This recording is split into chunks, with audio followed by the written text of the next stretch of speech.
Starting now. Amazing. Yeah, I can see, yeah. So welcome everybody. This is domestic abuse training for early help workers and staff from GP practices, whether you're IRIS trained or not IRIS trained. It's a useful recap of domestic abuse. So I'm just going to start by handing over to Chiara. Hello everyone, my name is Chiara and I work for Spark Children's Zone. We're doing this training in partnership together, and I'm just going to give you a brief overview of what Spark Children's Zone is just as we start. Can we just go to the next slide? Is that okay? So Spark Children's Zone is an NHS integrated health and social care service. So we support both children and women, and so I'm just giving you a really brief overview and recap of what we've been doing the last couple of years. So on the left-hand side, you can see it says prevent health inequalities for children and young people. So this is our children's offer. And so I thought it'd be helpful to share a bit of stats around what we've been doing the last couple of years. So since March 2022, we've had 3,438 families be supported in clinic, with nearly 900 of these families seeking early help support, which has been amazing. Over 619 families impacted by family health days that we've been running. We've supported so many children and families around behaviour, activity needs, fussy eating, neurodiversity, things like that. And so that's been done within our children's clinics, which is when they can see a nurse, doctor and a family support worker all in one room, or all in one GP, sorry, so they're next door rooms. And so we're slightly reconfiguring what our children's service looks like. So we'll just give you a brief overview so that you can kind of have a snippet of what that is. But our women's offer, which is on the right-hand side, which is all around decreasing infant mortality through a focus on preconception health. So this is literally hot off the press, just come to life. So since January 2026, which we've started, we've seen 48 women in our clinics and have seen over 261 women through our community outreach. So this work is particularly around supporting women to manage their diabetes with a consideration for being healthy for pregnancy, if that's what they would like, or alternatively helping them to know their contraception options if that is the other option that they would like. So it's all around empowerment and knowing your choices really around whether you would like to be pregnant or whether you would not like to be pregnant, and how we can support people to be healthy with both those choices. So little overview of what Spark for Children's Zone is. So we do healthcare for kids and also trying to essentially do healthcare for women really. But that's a little bit of our data the last couple of years, if that helps. And then next slide on, I'll tie into why we're doing this training together. So I've kind of explained a little bit of this stuff already, but our main outreach aims are to reduce childhood obesity, reduce tooth decay and extractions, reduce unintentional home accidents, and also to improve vaccination uptake. So doing this domestic abuse training is so important, particularly around sort of reducing, I guess you could say, reducing the unintentional home accidents piece. And then if you go to the next slide, I'll kind of explain that a bit more. Because essentially domestic abuse is so tied in with healthcare, women's health, children's health, and access is the biggest thing. It can hinder access really to health, which is why we think it's so important that everyone is really well trained on what it is. So some stats just sort of underpin all this stuff. So over 2.3 million individuals have been estimated to be victims of domestic abuse in 2024, and approximately 1 in 5 individuals have experienced domestic abuse since the age of 16. And another recent study found that a lack of training was one of the biggest barriers professionals face when screening domestic abuse. So this is why we think doing this training, upskilling people being aware of what the issues are, what are the signs, have massive impacts on so many people, and how we can support families, men, women, children, and with their overall health, but also their physical health too. It has massive implications. So hopefully that slightly explains why Spark Children's Zone is involved with this training, and why we wanted to advertise it, but also just how important domestic abuse training is. So Yasmin, over to you to deliver it. Thanks, Chiara. And that's just your details of green square record. Right, okay, so just for anybody who doesn't know me, so I'm a GP, but I'm here with my other hat on, which is as a named GP for Birmingham and Solihull ICB safeguarding team. And basically my job in that role is to support everyone working in general practice within Birmingham Solihull with anything to do with safeguarding adults and children. So the first thing I want to say is, so yeah, we're saying it's domestic abuse training. So you may have seen the abbreviation DVA, which stands for Domestic Violence and Abuse. You may see DV, but we don't like that because it suggests that only if there's violence is it relevant. So that's why I put a cross through that one. And from 2021, the government brought out their domestic abuse bill. And so the preferred term now is domestic abuse to encompass, violence and abuse. But so you may see DVA or DA, but going forwards for this presentation, I'm going to stick to DA. And it's designed to be interactive. Don't want you to fall asleep, especially if you've had your lunch, your post-carbohydrate slump. So we'll be asking you questions if you can put them answers in the chat, and we've got a couple of poll questions as well later on. And hopefully you will have received that's not the up-to-date one. I've just realised I should have changed that slide, sorry. But there's a couple of documents that we shared with you. There's links that I'm going to refer to as we go along, and I thought it might be helpful if you had them already at hand and you can have a look through them as we're going along. So before we go on, every safeguarding talk should always have a warning slide. Abuse is common, and we're going to look at some stats shortly. I'm confident that some of us that are here this lunchtime will have had our own abuse stories, first hand, second hand, through family members, friends, etc. Something might trigger you. If you need to walk away from the screen, please do. Come back when you can. If you can't come back, that is fine as well. But the key thing is, please do look after yourselves and get support. And watch out for something called vicarious trauma. I haven't got time to go into it today, but there is a link there to give you a bit more information. It's when we don't experience the trauma ourselves, but through hearing from our patients, our clients, our families that we support, we take it on board. And don't think that happens after years and years on the job. It can literally happen on the first day. So do watch out for that.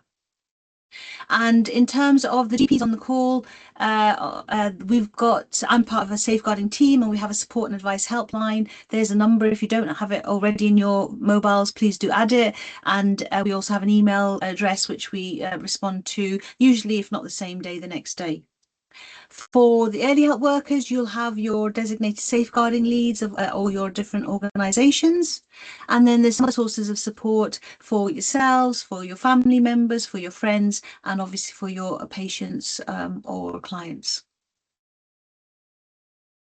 So let's start off with a question then. This is something for you to put in the chat, have a consideration. Right now, how would you rate your current knowledge and confidence in dealing with domestic abuse? So 0 is obviously no knowledge and no confidence, and 10 is all the confidence and knowledge in the world. So have a think about it, and if you want to share your scores, pop them in the chat, and then obviously we'll repeat this exercise at the end, and I would hope to see that you'd have an improvement.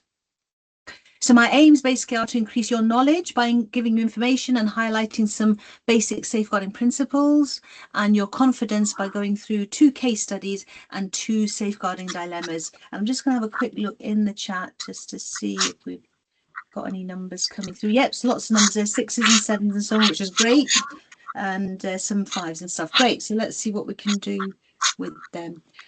A little bit of scratching noise. Is that me or somebody got there? If you could just all check that you're on mute, that would be great. Thank you. So just to emphasize, though, what I'm going to cover today is only the tip of the iceberg. We could talk about domestic abuse for the whole day, if not, 2 days, 3 days. There's so much to cover. But obviously, I can only do so much in an hour and a half.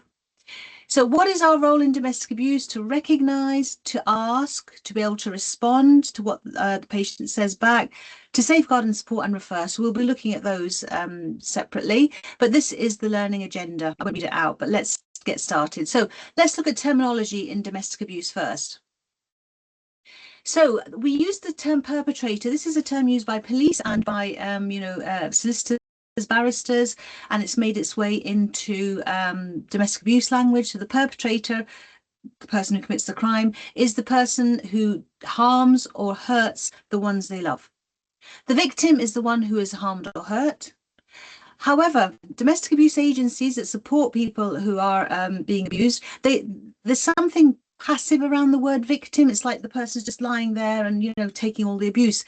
But actually, that person, every time they live to see another day, they are actually surviving. They're taking positive actions to keep themselves alive, to keep their children alive, etc. And so to acknowledge that, you may hear them called as survivors or victim survivors. And then thriver is the ideal term referring to the progression of the victim from surviving the domestic abuse, getting out of that relationship and overcoming the trauma and getting on with their lives. Okay, next one then. Let's look at the definitions and what are we actually talking about? So I mentioned the government's Domestic Abuse Act 2021, and they've defined domestic abuse as abusive behaviour between two people aged 16 or above that are personally connected to each other, regardless of whether the behaviour consists of a single incident or a pattern of behaviour. So I just want to break that down a little bit. So it talks about abusive behaviour. So what does that mean? So it can be physical or sexual abuse, violent or threatening behaviour, controlling or coercive behaviour, economic abuse, psychological, emotional or other abuse. And as you can see from this picture, this person, there's no physical abuse involved, but you know, imagine being on the receiving end of that. They're shouting at you, swearing at you, putting you down. So it's not always just physical. And also under domestic abuse, because it's around people that are connected with each other, honour-based violence and abuse comes under that, forced marriage and female genital mutilation. The next part of the definition I want to just emphasize is the personally connected bit. So that means that they are either they've been married to each other, they could have been civil partners, or they don't even have to be married. They have agreed to marry one another. They've been in an intimate personal relationship, and they have at some time, maybe they've had a child together. Or, so it's not just about partners, they can be relatives as well. So domestic abuse, if a parent is abusing an adult child, or an adult child is abusing their parent, or their uncle or their aunt or sister-in-laws, brother-in-laws, mother-in-laws, that still counts as domestic abuse. And then I want to highlight the age 16 and above, because what does this mean? So 16 and 17-year-olds still come under children's safeguarding, and obviously 18 and above is adult safeguarding. So we just need to be aware of that. And then economic abuse, you may have heard of it. You may have been thinking, oh, isn't there a financial abuse? Yes, so economic abuse now is used as the wider umbrella term under which financial abuse sits. So financial abuse, obviously taking somebody's money, even getting them to sign over their car to you, or their house, or their possessions. But I want to give you another example. So if you take you back 30 years, I was studying for my medical finals, and let's say, and if you remember 30 years ago, we didn't have computers, we had books. So I studied from books. And let's say I had a partner at that time and they ripped up all my books. So I can't study now. I go to sit my final exams. I've not been able to prepare. I fail. And because I failed, I cannot take on that first job that I was going to start as a doctor. So I've lost out financially, haven't I? Although indirectly, it didn't, the perpetrator didn't do anything with my money. They actually tore up my textbooks. So that still counts. So we can prosecute people now under this wider umbrella term of economic abuse, because it affected my, my finances. So I hope that explains economic abuse. And then finally, coercive or controlling or coercive behaviour. Now, that has always been part of domestic abuse, but it was only officially recognised in 2015. So coercive behaviour is an act or pattern of acts of assault, threats, humiliation, intimidation, and any other abuse that's used to harm, punish, or frighten their victim. And controlling behaviour is a range of acts designed to make a person subordinate and or dependent by isolating them from sources of support, exploiting their resources and their capacities for personal gain, depriving them of the means needed for their independence, their resistance and their escape, and regulating their everyday behaviour. And you can see on that poster some examples: punching, burning you with cigarettes, hurting you in front of your children, kicking you, spitting on you. So these are the kind of the things that come under this. And there's this other slide as well, which I think is very useful. Some people do not recognise that they are in unhealthy or abusive relationships because there's no physical violence. But coercive control can take many forms. So isolation, stopping you from seeing family or friends. Technological abuse, looking at your text messages, your emails and your social media. blaming you, making you feel responsible, at fault and wrong, degrading you, putting you down in front of in public, interrogating you, where have you been, accusing you of lying and having affairs and so on, threats to kill you, your family members, children, pets, gaslighting, making you feel confused, manipulating your emotions, and making you doubt yourself. Stalking, financial abuse we've mentioned, and harassment, constantly calling you or messaging you. So these are all examples of coercive control. And it's done so subtly that the person, doesn't necessarily realize what's happening to them. So under coercive control, the perpetrator can be thought of as a type of dictator, and they literally dictate from the time a person wakes up to the time they go to bed. So, as I said, they'll tell you what time you need to wake up at, what you can wear, where you work, if you're allowed to work, how you spend your money, if you get, if you're given any money to spend, when you get to see your family, if you're allowed to see your family, who you have as friends, if you're allowed to have friends, how much time you get to spend with your children. And remember, these could be the perpetrator's children as well. It's not like they're stepchildren or something like that. The perpetrator's own children will dictate how much time they can spend with the other parent, and then to the time you go to sleep, if you're allowed to go to sleep. Through Birmingham Women's Aid, I've heard lots of people's stories. So there's one woman who said if her partner was angry with her, she would not be allowed to sleep in the bed. She'd have to sleep standing up in the corner of the bedroom. And so adults and children may not always recognize their own experiences as abusive or neglectful. And I will be repeating this a couple more times through this presentation. Children, certainly, it's all they know, isn't it? They don't know that it's actually different in other people's houses. And for adults, as I've said, it's done so gradually that they don't realize, how much changes have happened in their lives. And I love this poster from Birmingham Women's Aid because it says, I used to have friends, I used to have a job, I used to go out, I used to have fun, I used to have a life. This is not love, this is domestic abuse. So one key question we can ask sometimes to people is, what was your life like before you met your partner? And that's when a massive light bulb goes off when they realize how much their life has actually changed because of being with their partner. And just to highlight then, in terms of domestic abuse, one last slide on that. In terms of types of abuse, I've divided it into abuse that happens within the family home and abuse that happens outside of the family home. So again, domestic abuse is all those different types. And obviously there's overlap, but there's all the types that can happen within the family home, either with a partner or any family member. That is termed domestic abuse. Okay.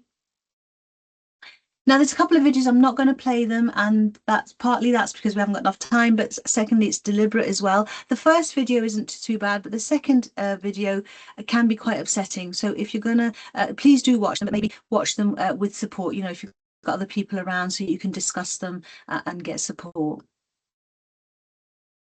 Okay, so moving on then, why is domestic abuse important to us in our roles? So first of all, I want to ask, how common is abuse? So if you can put in the chat, please. So how common do you think abuse is in women? 1 in, what do you think? How common is domestic abuse in women? There's a deliberate reason I'm not showing you the first picture because it gives you the answer. I've got a 1 in 3, thank you. 1 in 10, yeah. 1 in 2, 1 in 3, yeah, variety. Okay, yeah. So the correct answer is 1 in 3. This is across the world. 1 in 3 women experience physical and or sexual violence, and mostly at the hands of an intimate partner. But remember, domestic abuse does cover family members as well. So what about men? I've deliberately tried not to, say that it's women, because definitely men suffer domestic abuse as well at the hands of their female partners, their male partners, family members. So it does happen. And what do you think the incidence is compared to women? If women are 1 in 3, what do you think men would be? Got 1 in 5 as a common, 1 in 7, yeah. So yes, it's actually 1 in 6. So it's half as common as in women, but it's gone up. It used to be 1 in 8, so it's more common now, 1 in 6. And women as well, it was 1 in 4. Now it's even more common at 1 in 3. And so the other stat I want to give you is in the UK, police get a call about domestic abuse every 30 seconds. And now we've been on air, so to speak, for the last 20 minutes. So that's 40 calls the police have already got since we started this talk. And then in children, 1 in 5 children are exposed to domestic abuse. So if we look at the population of Birmingham, to put this in perspective, because surveys take time, so I've got some old figures from 2016, but let's round it up, you know, by now 10 years on, it's probably closer to 300,000 children in Birmingham. So if we say 1 in 5, what I'm saying to you is, as I'm standing here to you, talking to you right now, there are a whopping 60,000 children in Birmingham who are in families of domestic abuse. They're either directly being a victim of domestic abuse, or they are witnessing one parent abusing another, or one family member abusing another family member. 60,000 children. So let's go on to the first poll question. Let me just quickly launch that. How many women in England and Wales, so not even Scotland and Ireland, only England and Wales, are killed by their partners or ex-partners? I hope that's come up. Yeah, great. So if you want to answer that, so is it 2, let me just think I can bring up yeah, is it 2 every 3 months, 2 every quarter, 2 every month, 2 every week, or 2 every day? What do you think?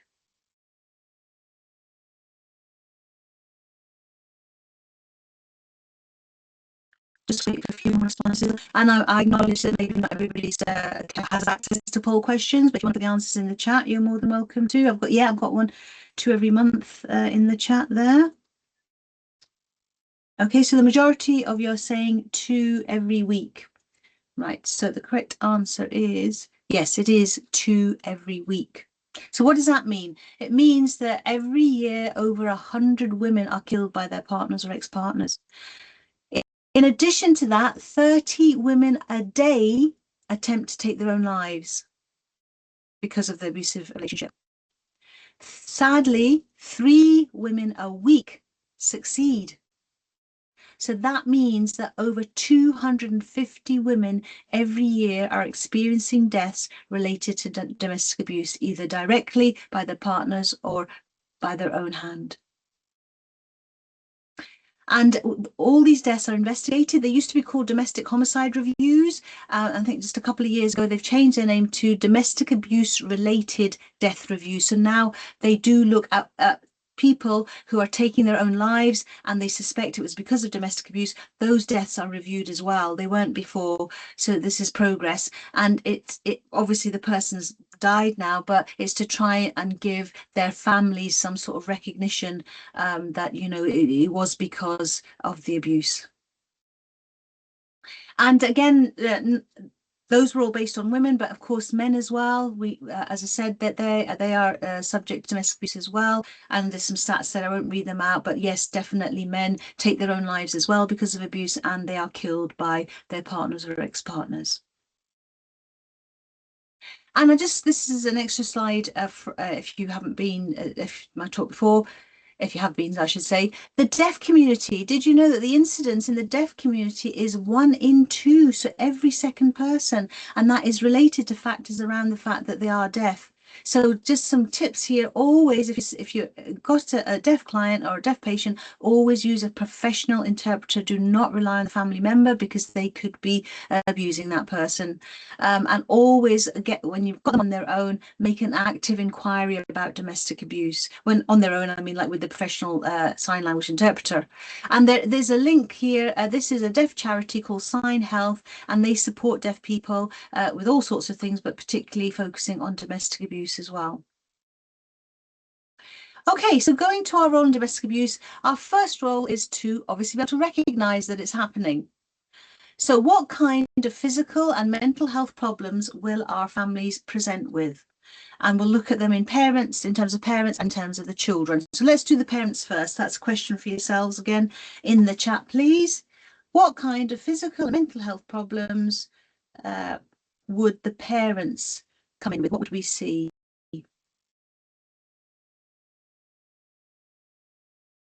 Any guesses?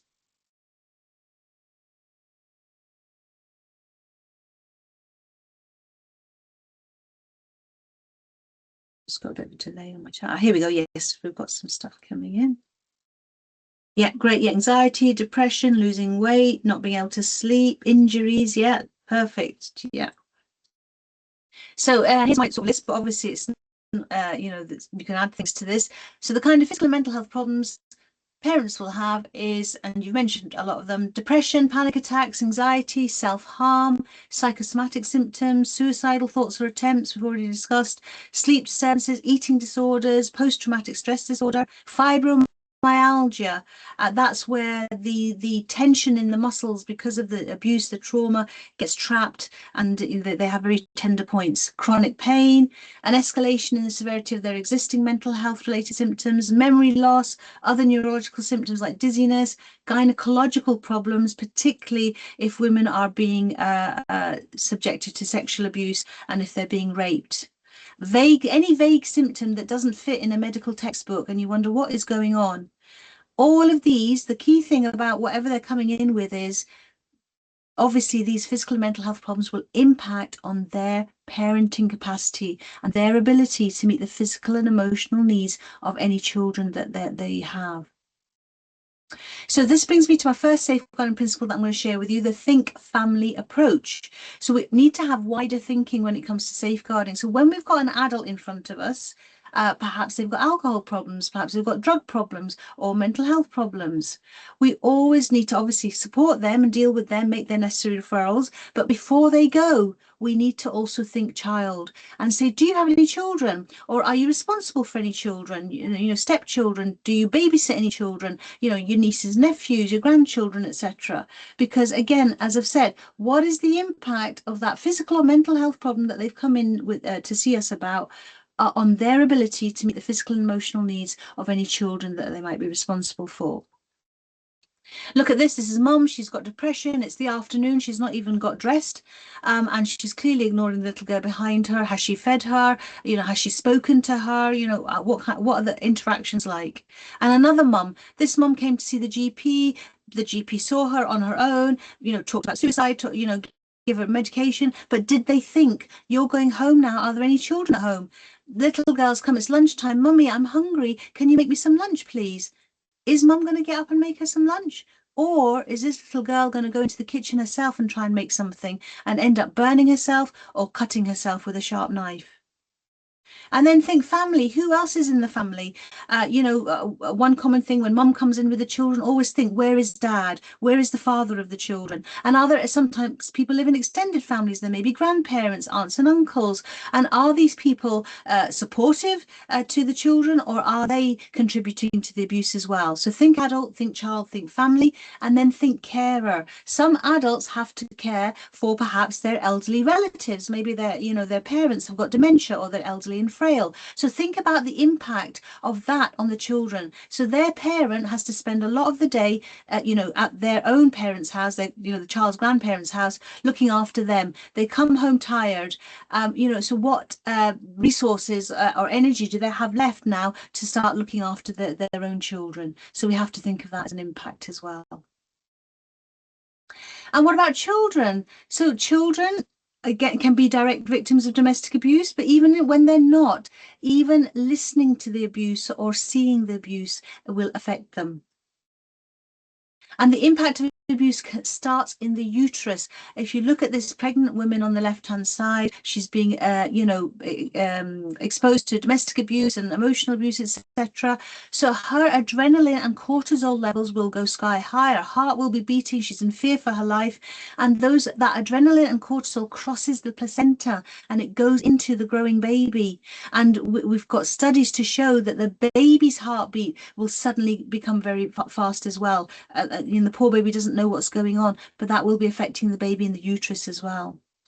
So my second safeguarding principle is that unborn babies are our responsibility as well. They've not been born, they don't have a name or a date of birth or a registration number, but if they're inside the uterus of a woman that we're supporting who's subject to domestic abuse, they are our responsibility as well. We have to think about them and potentially even make a referral to Children's Social Services.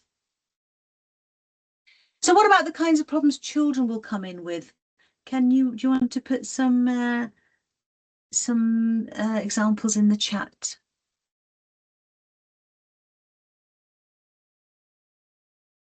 Recurrent infections, yeah. Bedwetting. Absences, yeah. Do you mean like absences from school? Anxiety. Antisocial behavior, bruises, yeah, lovely. So one clue is children often, especially younger children who can't verbalize, they will show us that something isn't right with through their behavior. That's how they'll tell us.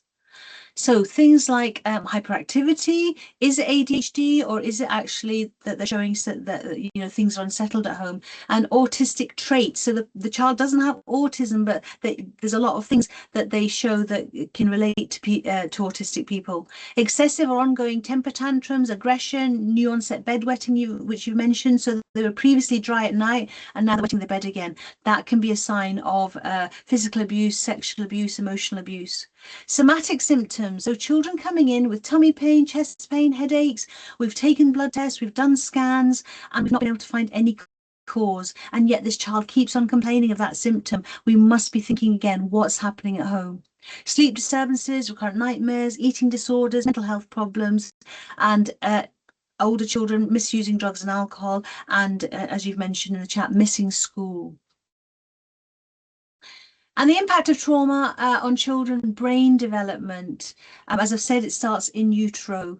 And then for those of you who know, it's the first 300 days of life. So up to the first 3 years, their brains are busy developing. And if they're not getting the stimulation, the correct stimulation that they need, then this will affect the growth of their brain. And remember, when the brain is fully grown, there's only certain parts of the brain that keep regenerating, but essentially the brain will not be able to heal itself, basically, if there's the trauma in childhood.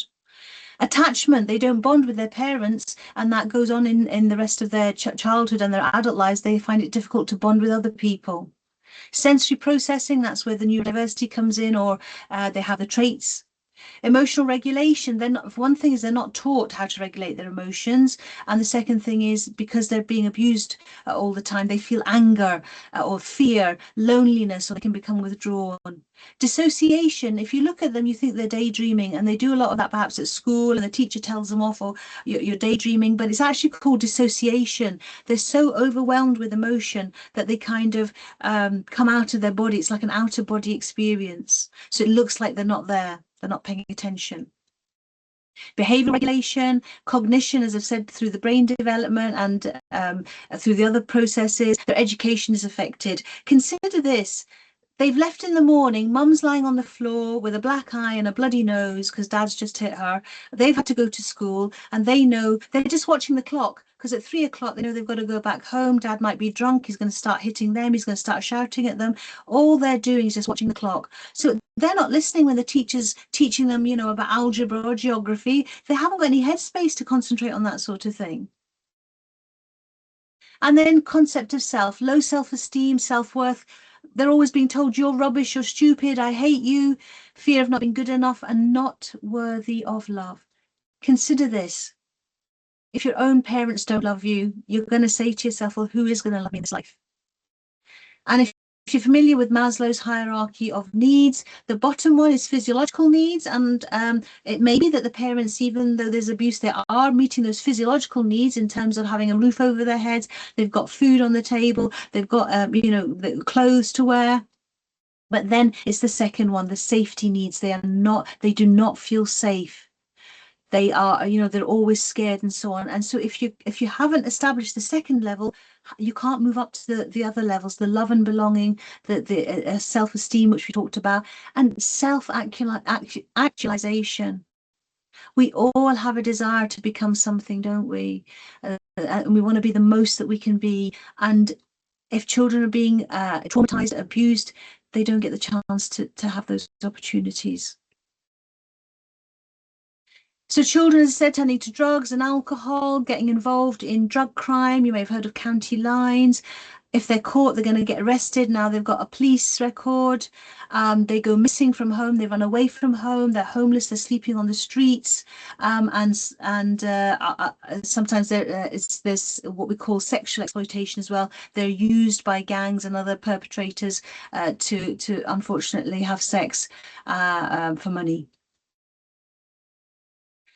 So the second part of the Think Family approach is when we've got a child in front of us, we deal with their presenting complaint. But again, before they go, we have to ask ourselves, who are your parents? And are there any factors in your parents that would make me concerned about their parenting capacity and their ability to meet your physical and emotional needs? And then again, the think family, who else is in the family? Are they supportive? Are they abusive? And then think carer for children as well. If a parent has physical needs, the child may be helping with the housework and so on. Or if they've got mental health needs, mom's depressed. So again, the daughter here is having to do all the cooking and cleaning. Or mom's got postnatal depression. So an older sibling is stepping up to look after their new baby brother or sister. And here's the thing, if they're busy doing this, they may be missing school, they haven't got time to do their homework. So again, their education is suffering. They've certainly not got any time to go out with their friends, their peers, to socialize, to learn how to socialize, because they've got to get home straight away and start doing the cooking and the cleaning. So it will be impacting on them physically, mentally, socially, their social, learning and everything. And here's the thing. You only get one childhood, and when it's gone, it's gone. So we owe it to these children to establish, are they being abused? Are they being carers? And give them the support they need so they can go back to being children and enjoy their childhoods. So as I said, children show us that something isn't right with their behaviour. So here's a question I get. Well, it's just when some doctors say to me, I saw the parent and child, but it's okay. The parent was sitting, the child was sitting in the parent's lap, so I don't think there's any abuse. So here's my question. If a parent is abusing a child, would the child not show us that they're scared of the parent, for in interaction, whether it's in the early help environment or the GP environment? Well, actually, no, they won't, because I'll tell you why, because you're there. Children, the older ones, know that their parent isn't going to dare do anything in front of you.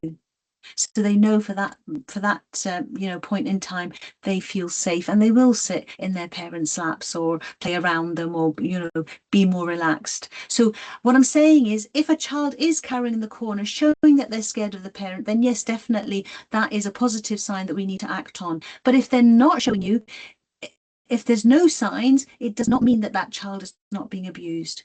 So I hope that makes sense. So in summary for this section then, I hope I've established with yourselves, domestic abuse exists and in large numbers.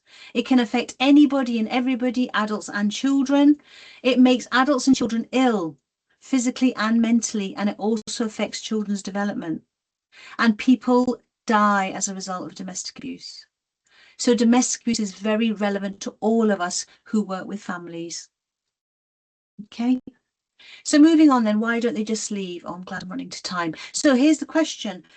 So again, this is something that's common. People don't understand. They think this person is clearly an abusive relationship. Let's say even if there is frank and overt physical abuse, aren't we going to say the words come out of our mouth? Why don't they just leave? So I'll put it over to you. Why don't they just leave? Why don't they just walk away and say, I've had enough? Sling your hook or I'm leaving. What kind of factors prevent them from leaving? Are we going to receive these slides? Yes, you will. If you've registered for the course, it's not course, what is it? The training. You will get an email afterwards with the slides and a link to the recording. Financial dependence, supporting children. They think it's normal. Yeah. Nowhere to go, scared about repercussions. Yeah, lovely. Yeah, all of those. So as you've said, again, and as I've said already, they may not recognize that they're in an abusive relationship. Adults and children may not recognize their own experiences as abusive or neglectful. Again, for children, it's all they've ever known from day one, so they don't know that other children live differently. And for adults, as I said, it's done surreptitiously, slowly over time, that they don't realize. And loss, yeah, I think you mentioned that. Lots of things in any relationship, if it breaks up, you stand to lose a lot of things. So the love, there is love. You may think that, do perpetrators actually love their victims? Well, they do love them. And there is an emotional connection, two-way connection. So you're going to lose that. Self-blame, the victim has been told lots of times, well, I wouldn't have to hit you if you didn't make me angry. So they blame themselves. They feel guilty. And then you mentioned as well, obviously, with the children, if they went and they left and they took the children with them, the children would have to change schools. There would be a lot of disruption. Society, would say, and again, the victim has been told, look at you, you're a rubbish spouse. If you leave, then society will say, look, see, it was your fault. You couldn't keep the marriage together. All these kind of things. So they're worried about what people will think, sort of thing. Isolation, as you've already mentioned, they've lost their friends and family and all their contacts. So where would they go? Some of them may be on a spousal visa, so they know that if the marriage breaks down, then they'll be sent back to their home countries. And again, with the abuse, no self-confidence, self-worth, self-esteem. So literally, it's like opening the door to a 6-year-old and saying, here, go out into the world. That's what it's like for the adult. Fear of the unknown, but fear also from the threats from the abuser. They've said, if you ever leave me, I will track you down, I'll find you, I'll kill the children, I'll kill your parents, I'll kill the pets, etc. And we must always take all threats very seriously. I thought I'd written it there, but I've written it somewhere else. Okay, so I hope that gives you an understanding of why people don't leave. So moving on then to coping mechanisms. So how do people who are stuck in these relationships and feel that they can't leave, how do they survive every day? So what kind of mechanisms do they use to cope with the abuse? Can you put some of those in the chat? Coping mechanisms. Yeah, drinking. Yes, thank you. Yeah, alcohol. Any others? Self-harm. Yeah. Gambling. Yeah.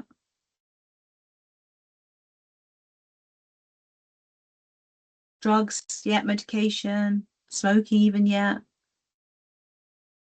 Isolation. Yeah. Just keeping themselves away from people. That's how they cope. Yeah. Yes, thank you. Yeah, so the three commoners are the alcohol and then the drugs, either illegal or the prescription drugs. So for the GPs here, consider the people who are coming into the morphine, the pregabalin, the gabapentin. These are all we give for pain. We're giving it for physical pain, but again, think again, what's happening at home? What is there an underlying emotional cause for this pain? And food, comfort eating, we've all heard of, and there is a link between child sexual abuse and morbid obesity in adulthood. Adults who have been interviewed have said, yeah, when I was a child, I was abused. I thought if I ate and overate, that I would become less attractive to the abuser. But sadly, that doesn't work because perpetrators recognize that person's vulnerability and target them even more. Gambling you've mentioned, and shopping as well.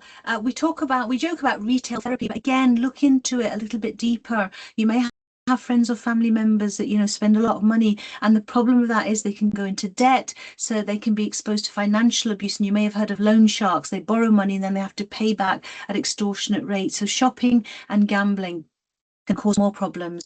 Multiple sexual partners, addiction to pornography, self-harm you've mentioned. So the thing about cutting is when they're overwhelmed with emotional it's just they're so overwhelmed emotionally, maybe they're thinking back to past incidents or in the moment, and so what they do, that by cutting you're inducing physical pain, and that distracts from the emotional pain that they're feeling. So it's kind of distraction mechanism, because the emotional pain is just too overwhelming for them.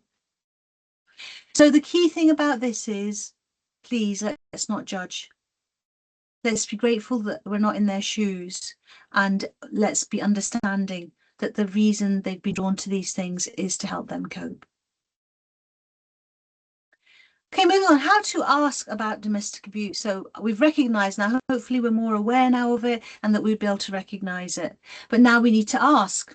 So what are the barriers to asking about domestic abuse? So the main one, I feel, is lack of confidence. We're not confident to perhaps broach the subject. So here's just a question, it's not a poll question, just a question again for you to score and put in the chat if you'd like to share.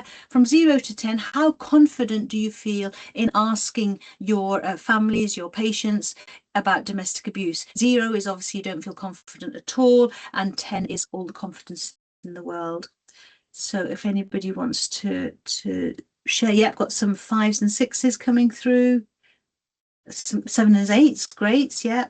Yeah, so 5 to 8 seems to be the range. Yeah, thank you. Okay, so let's see, we'll do this next section and let's see if I can increase your confidence. So how do we ask? Again, remember, adults and children might not recognize that they are being abused. So we can't just say, are you being abused? Because they'll just say no, because they don't know. So I've got 5 other sort of tips or ways of asking. So I'm just going to go through them. So the first one is take a domestic history. So here's a scenario with a poll question. So this is a lady who comes in on a Monday morning. Okay, and this is how she's dressed. Now, the thing is, though, it's the hottest day of the year. You're in your shorts and t-shirt and you're still boiling, you know, you're fanning yourself and so on. So here's the poll question. Have a consideration while I load it. How many of you would ask her about her choice of clothes for such a hot day? Is it any of our business? It's Monday morning, GP surgery's packed, we've got loads of patients waiting. Is it any of our business? Have we got time to ask? Let's just get on with whatever she's come in with and move on. Or would you stop and ask?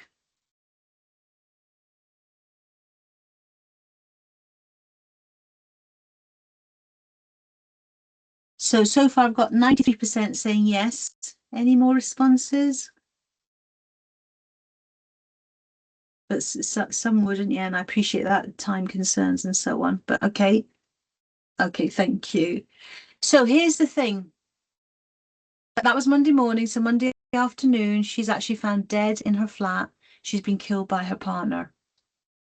And so if you had asked, and of course, if she told you, because she could have just said, oh, my washing machine's broken down.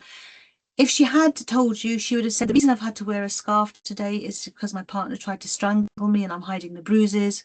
And also I had to put my hands up like this. He was hitting me and I've got bruises on my arms. So this is the third safeguarding principle. So the idea is, sorry, if we'd asked and she told us, maybe we could have prevented her death. So the third safeguarding principle is called professional curiosity. What does that mean? We're professionals, we need to be curious. Don't take things at face value. If it looks odd, call it out. Ask lots of questions: who, what, where, when, why, and how. Be nosy, be suspicious. Have the capacity, the ability to think the unthinkable, believe the unbelievable, even though, you know, we don't want to. Be brave in having difficult conversations. And there is another thing in safeguarding, we talk about MEC. It stands for making every contact count or making every conversation count, which is a similar way of, you know, being professionally curious. So learning from safeguarding reviews. So these are reviews when an adult or a child has died or come close to death as a result of abuse and or neglect. We look into the matter, not to name, blame and shame, but to look, can we learn lessons? What can we do differently going forwards to prevent the same thing happening to another one of our patients or our clients? And time again in these safeguarding reviews, adults and children die when we don't show professional curiosity. They've come to us and we've dealt with whatever they came with, and we didn't show those extra questions. We didn't ask those extra questions to find out actually what was the real thing that was happening in their lives, the abuse. And just 2 examples: Victoria Climbier, aged 8 in 2000, she was coming to school with bruises and having lost weight, and school teachers went to her great aunt. She was living with her great aunt and said, you know, what's happening with Victoria? And the great aunt said, oh, she's a clumsy child. And they accepted that. And Daniel Pelker, so Victoria was in London. Daniel Pelker was closer to home. He was in the Midlands, I think it was Coventry. And sadly, he died at the age of 4. He used to go to school and he was rummaging around the school dustbins looking for food. And if you remember in art classes, that horrible white, fishy, smelly glue, and you used to stick dried up pieces of pasta and make pictures, he was picking those dried up pieces of pasta off there to eat because he was being starved to death. And again, teachers asked Mum, what's going on? And Mum said, oh, he's a fussy eater. So professional curiosity, the kind of questions we're going to ask then is, do you have any support at home? Who's at home with you? Who do you live with? And say it's an elderly person or an adult on their own, then you say, well, who visits you regularly?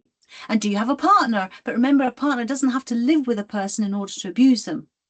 Do you work? Do you work from home? These are new questions since COVID lockdown, March 2020. Some people still work from home or do a hybrid. Does your partner work? Do they work from home? Because if we're going to ask about domestic abuse, we need that person to be on their own. So we need to find out, is there any time of the day that they're going to be on their own so that we can phone back and ask them about domestic abuse? Do you have any children? How old are they? So you're building up the picture of who's at home. And as I said before, always ask about dad as well. If you're talking to mum, where's dad, or the father of the child, or the children, or the baby? Are you still in contact with them? Are they supportive? And open-ended questions. How are things at home? How's the relationship with your partner or your mother-in-law or whoever it might be? And I even ask if they say, oh, we're separated. I say, oh, do you mind me asking, why did you separate? You know, and a lot of the times it's because of abuse. So questions to ask as part of domestic history. So closed-ended questions. So does your partner ever get angry? So it's like yes, no answers. Do they shout at you? Have they ever hit or harmed you or tried to strangle you or choke you? The reason I've emphasized the strangle is because that is more and more common now. And people who get strangled and don't get killed from that attempt, they are more likely to be killed at a later date. So it's very important to ask about it. And what kind of abuse am I asking about from those questions? Can you pop in the chat? If I'm asking about shouting, sorry, not shouting, that's the hitting and the harming. What kind of abuse is that? To the chat. Yes, that's physical, thank you. And then do they ever say things that are unfair or unjust or make you feel bad about yourself or cry? What kind of abuse is that?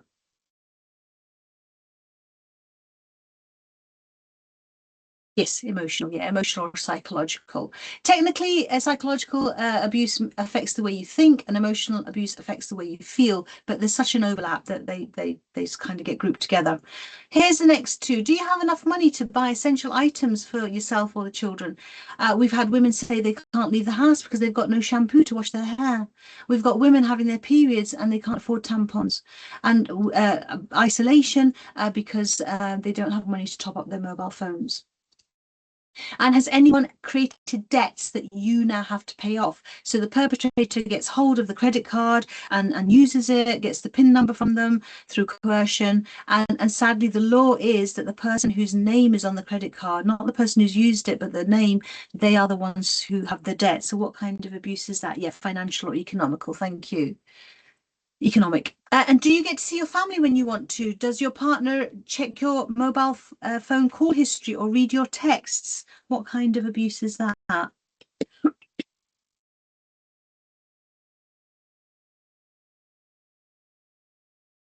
Yes, thank you. Yes, example of coercive control. Do you have to walk on eggshells around your partner or any of your family members? There's a couple of types of abuse there you might think of.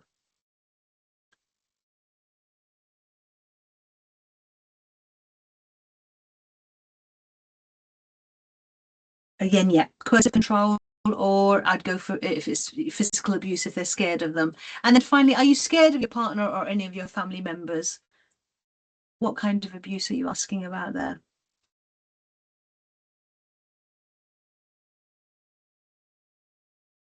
Are you scared of your partner or any of your family members? Yeah, I suppose it could be emotional. Yeah. But I was thinking of, yeah, controlling or physical abuse again. Thank you. So professional curiosity, please always ask more questions. Okay, then moving on to number two, relating their problem to pressures at home. So I'm not condoning, I'm not making excuses for why there's abuse at home, and I'm not condoning it. But we know that when people are under pressure, they do have, more likely to be have tempers and so on, and more likely to abuse. So things like damp housing, overcrowding, poverty, more families that we're dealing with, they can't even afford to pay their bills, they don't have enough money to buy food. Migrants or asylum seekers where English isn't their first language, a parent in prison, and especially if that parent was the breadwinner. So we can say things like, that must be hard for you. When we know when families are struggling like you've described, it can cause people to get angry. Does anyone in your house get angry? And remember, you may be speaking to the perpetrator, but you can still ask these questions and see what kind of answers you get. And consider the difference at how much harder it's going to be if you do have to use an interpreter if English isn't their first language. But if you've already kind of thought about it and worked out what kind of questions you're going to ask, then it does make it easier and a bit quicker. So number 3, make an observation. Say what you see. So here's some pictures of people, you know, they're all obviously troubled and worried about something's going on for them. So yeah, you just say what you see. You seem, or you look worried, you look anxious, you seem quiet, fearful, upset. And especially in general practice or early help, when you've been supporting a family, you've seen them before, so you can say, you don't seem yourself today. Is everything okay? How are things at home?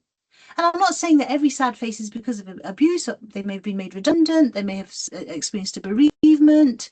You know, there's lots of other reasons as well. But, you know, it's an opportunity to ask about what's going on at home and if there's any domestic abuse. And then number 4, why do you think? So they might say, you know, doctor, I'm feeling more depressed. I'm feeling more anxious. It's got worse. So you can say, well, why do you think your depression or anxiety has got worse? Your child behaviour's got worse. Why do you think that is?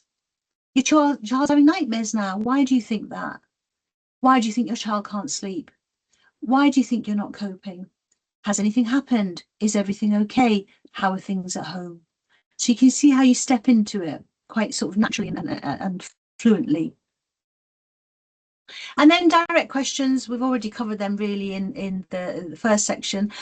Physical abuse, I mentioned all of these, and just the thing is, give lots of examples, because we did have a situation where somebody was asked, does your partner have hit you? They said no, but later on they disclosed that their partner tried to strangle them on a regular basis. But for them, hit is not the same as strangle. So do give more than one example if you're talking about hitting, slapping, punching, pushing, biting, and always ask about strangling, as I said, because it carries a higher risk of that victim going on to being killed by their perpetrator. So emotional and psychological abuse, do they shout at you, belittle you, put you down, blame you for the abuse or arguments? And do they ever say things that are unfair or unjust or make you upset and cry or feel bad about yourself? Financial abuse, does anybody use your credit card? Have they run up debts? Do you have enough money? Do you have access to your own bank account? Not all people have access to their own bank account. It doesn't mean that they're being financially abused, but that's one of the questions you can ask. Oh, so that was threats and intimidation. Does your partner ever destroy things that belong to you, stand over you, invade your personal space, harass or follow you, threaten to hurt or kill you, threaten to kill themselves or the children or other family members? Sometimes perpetrators will say, if you ever leave me, I'm going to kill myself. And then the victim feels obliged to stay. Have you ever felt afraid of your partner? Have you ever changed your behaviour because you're afraid of what your partner might do? And this is really important. We must take all threats seriously. Don't think that the perpetrator is just, you know, tricking the victim to stay or whatever it is. We have to take all threats seriously. And then sexual abuse. Sexual abuse can happen to anyone. Even men can be sexually abused. People might think it's only women, but men can be sexually abused as well. Does your partner ever touch you in a way you don't want to be touched? Make unwanted sexual demands, hurt you during sex, pressure you to have sex, pressure you to have unsafe sex, for example, not using a condom when you want to, make you take part in sexual acts when you don't want to, or take part in sexual acts you don't want to do. And if your partner has sex with you and you don't want to, this is rape. We need to call a spade and make it clear to the families that we're supporting and the patients, so that they understand your own partner can rape you. And then coercive control, I think we've been through most of these. Yeah, I think there's, do you need to get back home by a certain time or else there will be consequences? And again, that poster, what was life like before you met your partner? And that can let that light bulb go off. And then what about asking children? So can we ask children about domestic abuse? What do you think?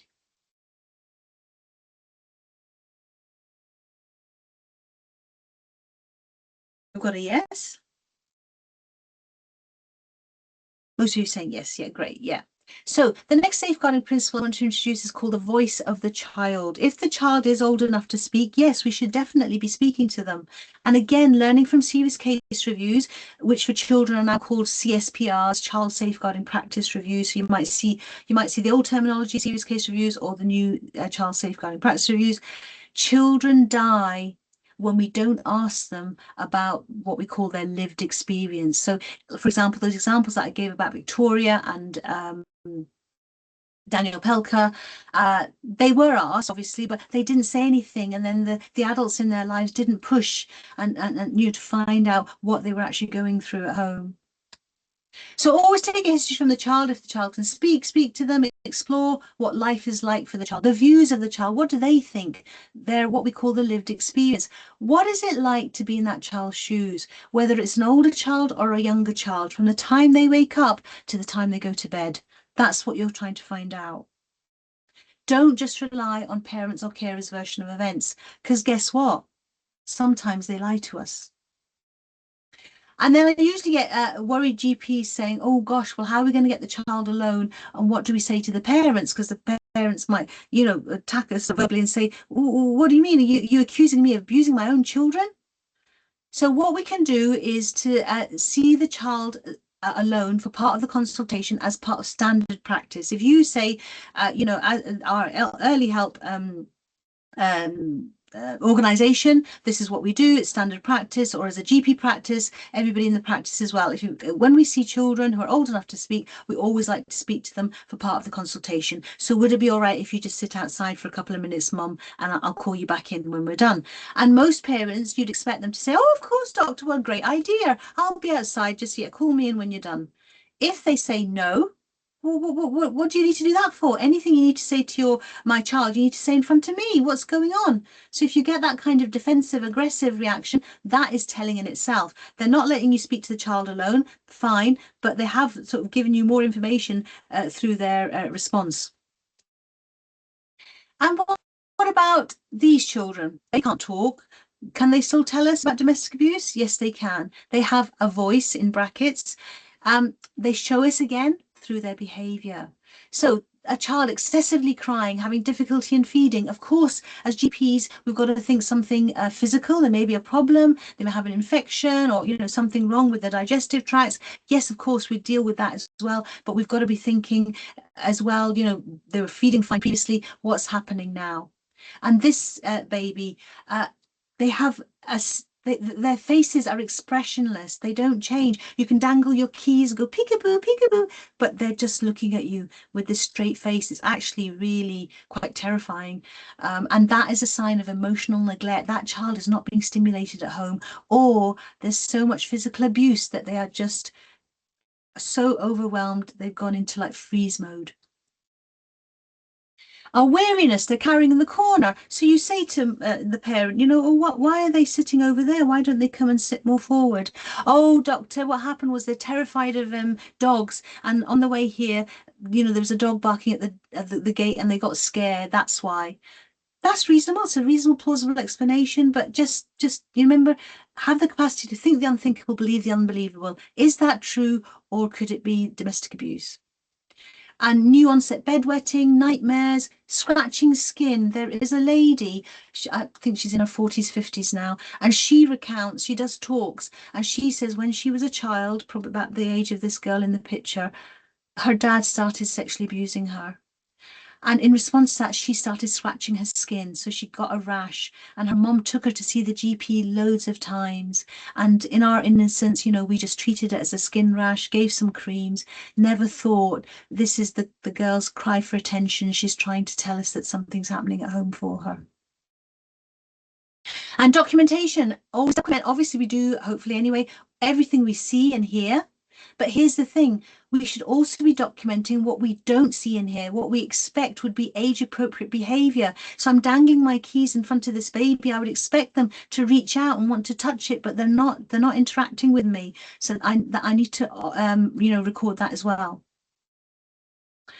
So how do we ask then? I've given some suggestions, because we can't just go and say, are you being abused? So I hope that's given you some confidence. So do you want to just re-rate yourselves in terms of how confident you now feel about asking about domestic abuse?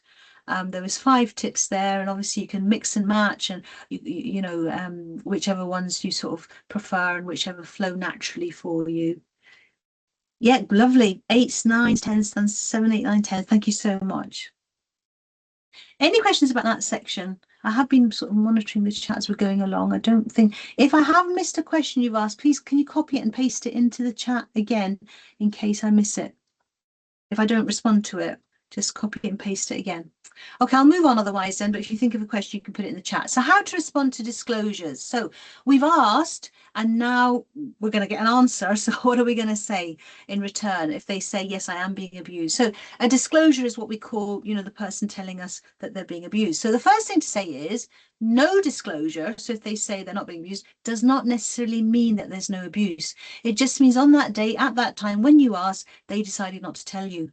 And because there are lots of reasons why children, young people, adults who are being abused or neglected may find it difficult to tell someone for the first time. So, for example, again, they might not realize that they're in an abusive relationship.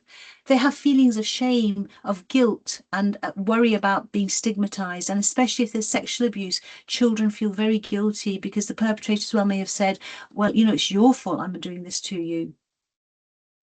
They may be being threatened or emotionally blackmailed by the abuser. So, you know, if it's the father abusing a child, you know, if you ever told anybody what you we are doing together, daddy will have to go to prison, and you don't want daddy to go to prison, do you? Or, you know, they might be threatened if you tell anybody, I'll kill you, I'll kill your mum, you know, I'll kill your brothers and sisters, etc. So they are very fearful. And they may fear the consequences of telling someone, first of all, that they're not going to be believed, that the abuse will get worse, that their family will be split up, or they'll be taken into care. And again, these are things that the perpetrator will have fed to them, that if you ever tell anybody, you'll be taken into care. They may have communication difficulties, so maybe neurodiversity, or maybe English isn't their first language.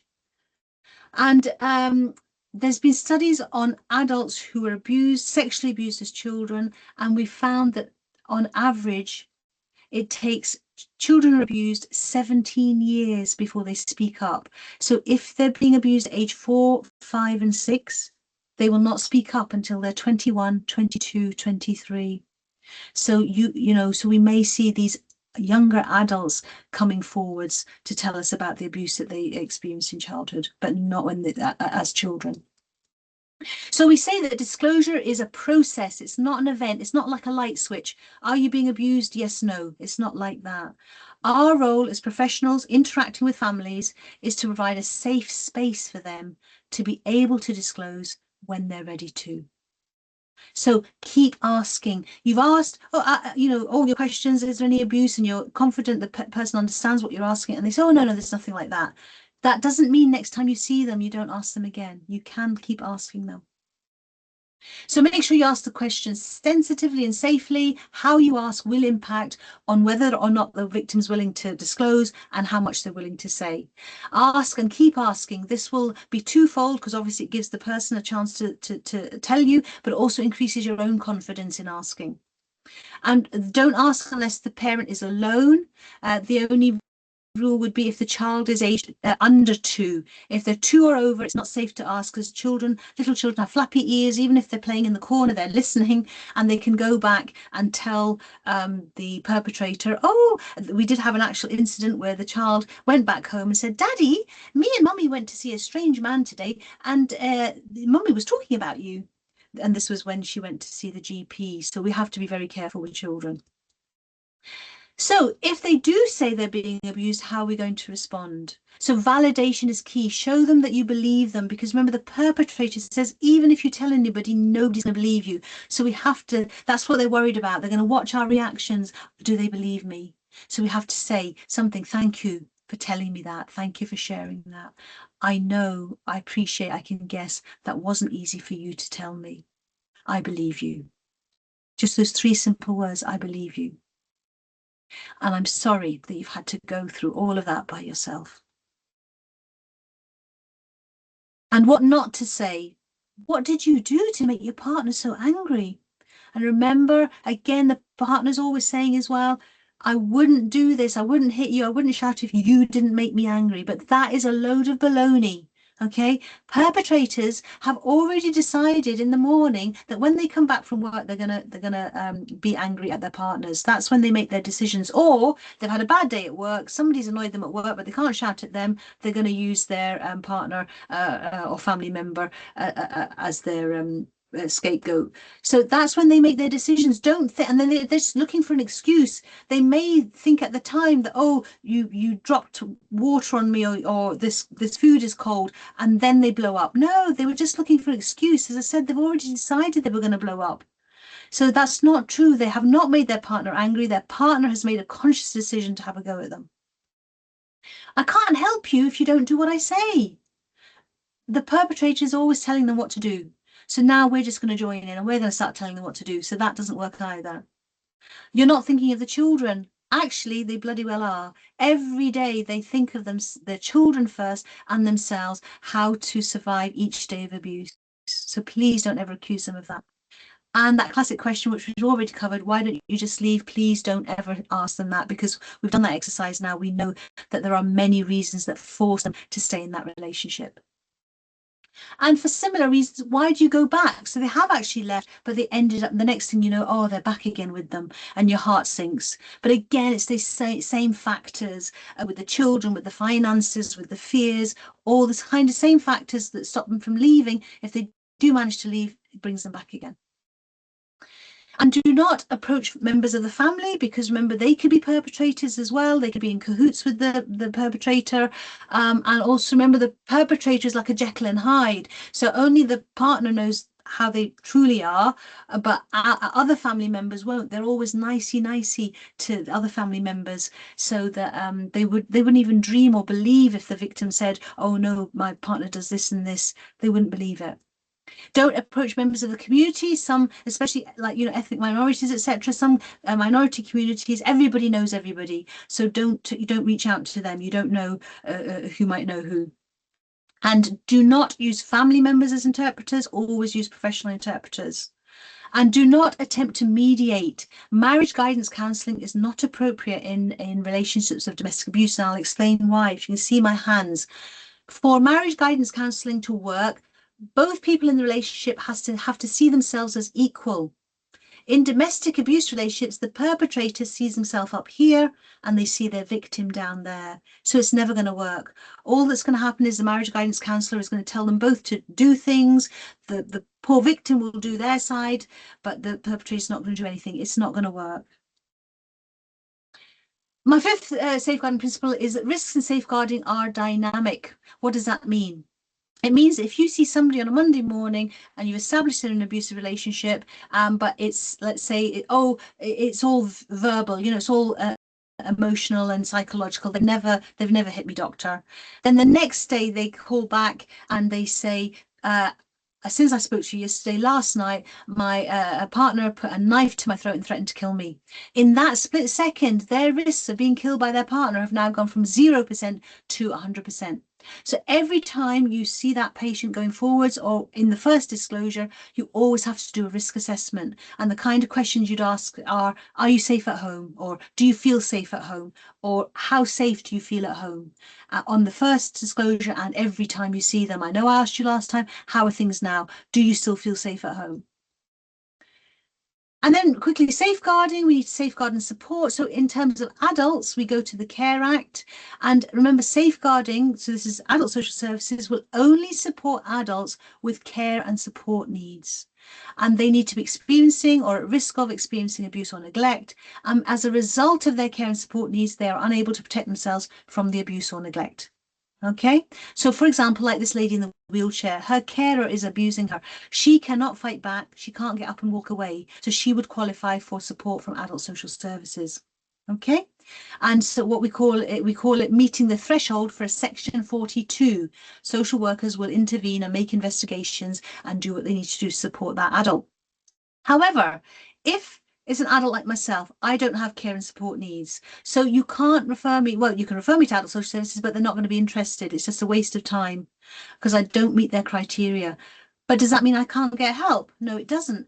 It just means I fall below the threshold, but there's plenty of help for me. There's domestic abuse services. I can go to my GP, and obviously, as you know, for early help services as well. If I'm a family, I've got children, I can come to yourselves as well for support. So there's lots of other support services in the community. It's just not adult social services. And then to help us with the risk, how much risk they are from their partner or the family member, there is this thing called the DASH risk checklist. And if you're not familiar with it, click on the link from the document I gave you. There's 24 questions, and you ask them with the patient in front of you, and you add up the yes ticks. And if you've got 14 or more, that means they are at high risk. Okay, and I'll tell you what you do in a second. If, however, there's less than 14 ticks, that doesn't necessarily mean they're not at high risk. If you still have alarm bells ringing and you think they are at high risk, don't worry about the score. Still fill out the form and still do this next step, which I'm about to tell you. It's called MARAC. I hope you've heard of MARAC. It stands for Multi-Agency Risk Assessment Conference. Okay, people around the table will discuss adults and children, all genders, that are deemed to be at high risk of being killed. And it's usually the chair people are from the police. But you've got the police, you've got women's aid, mental health, education, housing, the interpersonal violence team from the ICB that I work with, ambulances. A lot of these patients, you know, if they're calling the ambulance time and time again, the ambulance services know them. Social services, drug and alcohol misuse support services. So if you think a patient, client that you're seeing, the patient is high risk, you have to fill out a MARAC form. Anybody can fill it out. Click on that link and it will take you to the where you need to get form. And this is a key thing. You don't need that person's consent to be discussed at MARAC. You can do it without their consent. They'll be discussed, and they'll, you know, what actions can we take to try and protect that person from being killed by their perpetrator. In terms of children, if there's any abuse in the house, whether it directly affects the children or not, remember, even hearing it and seeing it affects them. It is always an automatic referral to children's social services. No ifs or buts. Whether the parent themselves wants help or not, and whether or not the parent agrees or gives consent, it doesn't matter. You will still, I have a safeguarding duty to your children. I have to make this referral. And so therefore make sure you know how to make a referral, and it's done by postcode. So do check the person's postcode, because they could have a B postcode. You're thinking they're in Birmingham, but some practices in the West, you have patients in West Birmingham, but they fall into the Sandwell, and Solihull is like B92 or something. So just make sure you're filling out the correct form, otherwise you'll have wasted your time and have to do it again. And so that's the link. There is also a DASH risk checklist for young people as well, sort of 16, 17-year-olds. That's the one there for younger people. Actually, I think it's from 14 and above. Yeah, from 13 to 17, it says. So if you have any questions about safeguarding adults or children in domestic abuse, please do additional level 3 training, because obviously I can't cover everything in this time. Moving on quickly then, just want to get to the, I was running a couple of minutes late. So I want to tell you about IRIS, in case you're not familiar. It stands for Identification and Referral to Improve Safety. This is across the UK, and we have it in Birmingham and Solihull. It's a collaboration. The ICB pays for it, and we've collaborated with Birmingham and Solihull Women's Aid. GP practices get training, 2-hour training package, and they get attached like a support worker. They're not quite family support workers, because they're only for the adult victim, and they're called advocate educators, and they will help support the patient for between 6 to 12 weeks. Maybe English isn't their first language, so they'll help them enroll in English classes. You know, maybe they need housing, whatever they need. Maybe they need benefits. They will help them, that kind of help, for up to 12 weeks. If they need ongoing help, then they will refer them to an agency that provides longer term support. And the good news is, since October 2025, so we had roughly about 225 practices, I think, across Birmingham and Solihull, might be more now. But because of funding, we fell short. There were still 22 practices that hadn't been trained up, so it's kind of 2-tier service. But now we've got the money, so the remaining practices should be trained up, and the service has been extended to include male victims. Obviously, Birmingham and Solihull Women's Aid won't see them, but we make the referrals to them, and they refer on to another service that will support male victims. So this is fabulous news for us in general practice, certainly. And in terms of early help, you know, all the patients, all the clients that you have, they all are registered with a GP. So work with the GP practice to access this IRIS support service. What do you do? Sorry, who do you refer to if the patient isn't registered at an IRIS trained site. As I said, there's some practices they're still waiting for training. So if at the moment they're not IRIS trained, then for women, Birmingham and Solihull Women's Aid. For deaf people, I already mentioned the other service, and then here's some for members of the LGBT community. When they've been interviewed, they do prefer support workers from their own community. So Birmingham LGBT supports them for Birmingham. For women, as I've said, Birmingham Solihull Women's Aid or Cranston, especially if there's a housing issue. For men, Cranston, Trident Reach, or the Birmingham LGBT, but not just for LGBT, if that makes sense. They do have a contract to support all men living in Solihull. And then there's some other national support lines there, which should be on your page. And then how to record domestic abuse. For general practice staff, remember, GPs, patients can see their GP records through NHS apps and other apps. So we would add 2 consultations. Add one, which you can leave on online visibility. Patient came to see me today, had a headache. I gave paracetamol, for example.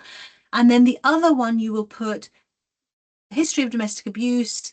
The patient has a headache, says was punched by their partner in the head, you know, with the full details, but you will hide that from online visibility so it can't be seen.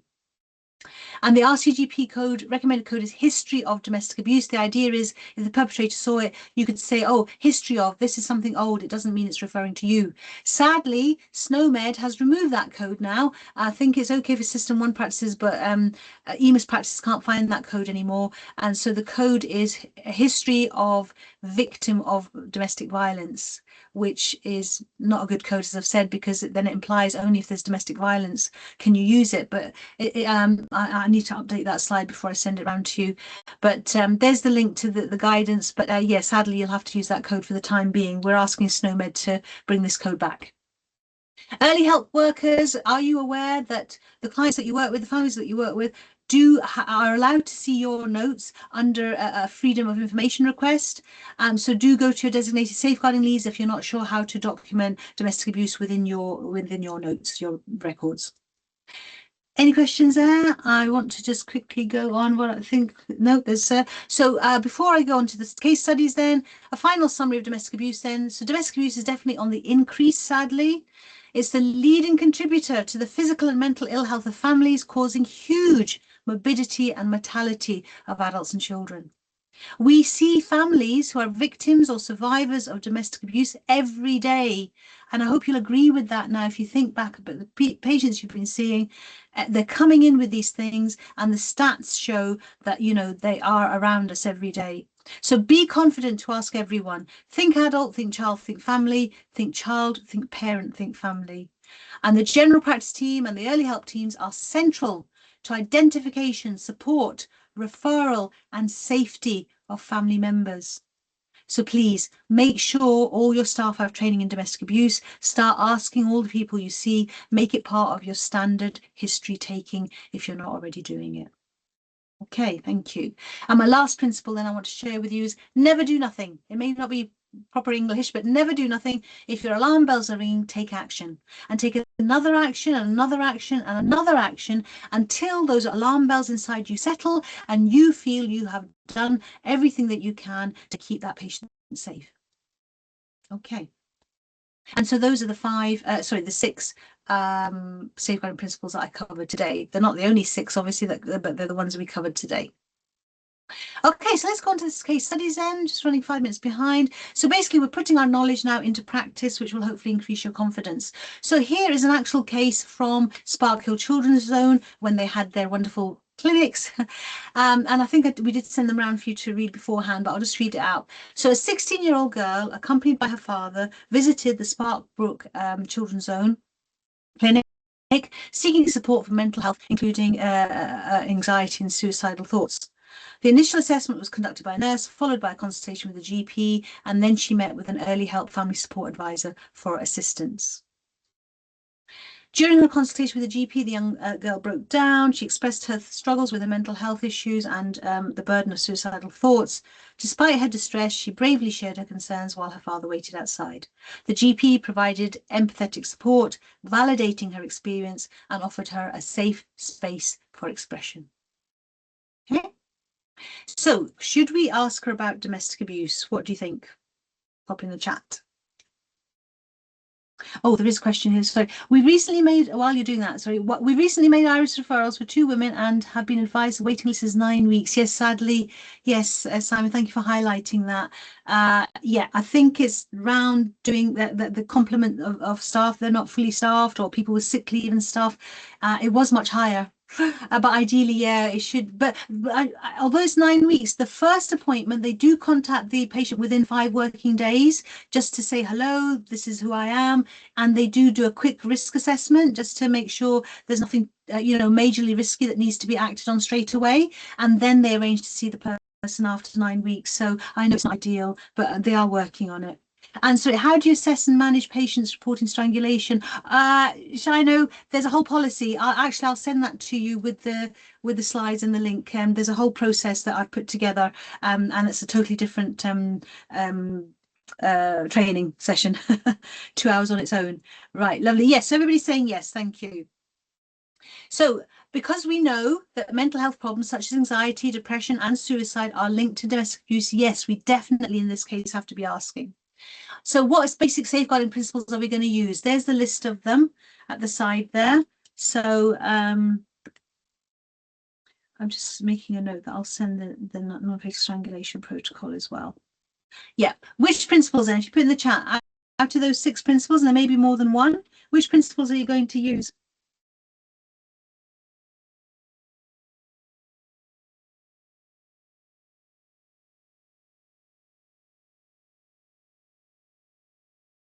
Any offers? Is it just my internet that's a bit slow? 3 and 4 is coming up a lot. Professional curiosity and voice of the child, and the think family approach. Yeah, those are the ones I've got as well. Yeah, so definitely professional curiosity, asking questions, and the voice of the child. She's 16, but so when would we ask? When are we going to ask this 16-year-old?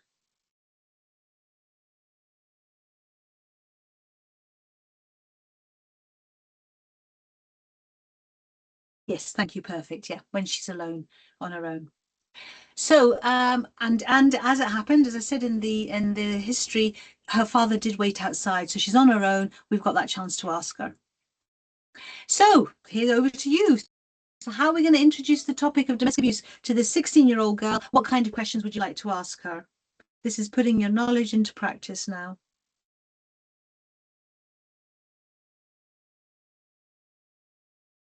What kind of questions would you like to ask her? I apologize, I'm running a little bit late. It is being recorded. If you need to leave at 2:30, I totally understand. But I think I'm just going to take about another 5-10 minutes. I'll be finished by 22 if you can stay on. We've just got this case, another case, and a couple of dilemmas. They won't take long. My energy, thank you. Yeah, so does anybody hurt you? Do you feel safe at home? How safe do you feel? Yeah, great. So you're all thinking of things. So I would start. So you live with your dad. Who else is at home with you? Because you want to build up that picture. Who could be the perpetrator, basically? How are things at home? Do you feel safe at home, as you've said? Is there anyone at home that you feel you need to walk on eggshells around? And I've put an asterisk there because we're talking to a 16-year-old. She might not understand that expression. What does it mean to walk on eggshells? So obviously use, appropriate language that you know that she's going to understand. Is there anyone at home you feel scared of? Do either mum or dad have a temper? Do they shout at you? Do they hit you? And remember that she might not necessarily tell you the first time because she knows she'll get her mum and dad into trouble. So she might just say no. But as you build up a relationship with her, she might have the confidence to tell you at a later date.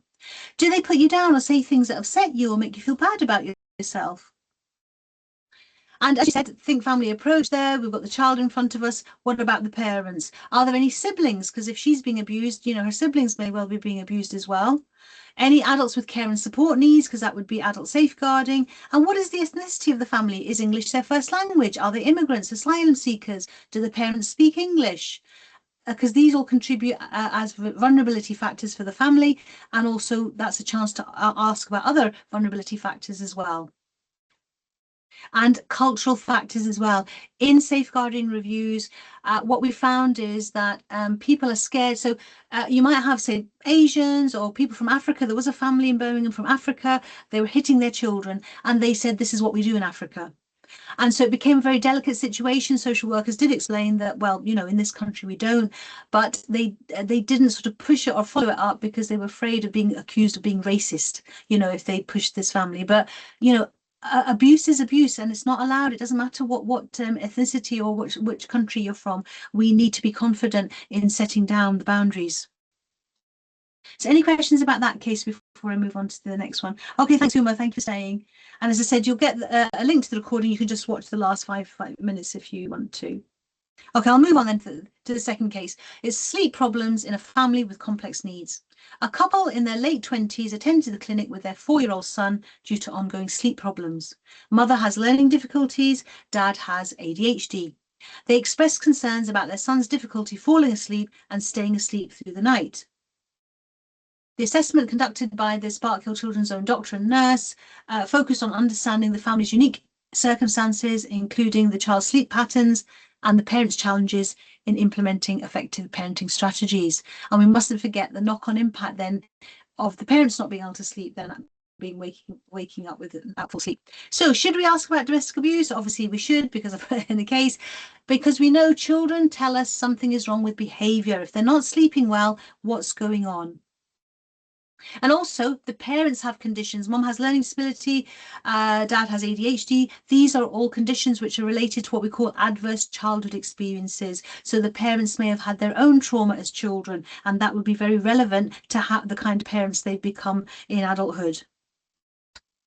So again, what basic safeguarding principles can we use in this case? Here they are again. What is the limitation for parents disciplining children if they leave a mark or any form of hitting, any form of physical abuse? That is the law in the UK. No physical abuse. And again, yeah, disciplining, again, where does it verge into emotional or psychological abuse? It's a difficult one. It is a difficult one. But I suppose the key thing is, however parents are disciplining, what is the impact on the child? If it's affecting the child physically and mentally, then obviously it's not right. So I think we need to use that as our yardstick. So anyway, which principles? Thanks for the good question. Yeah, we've got some coming through now.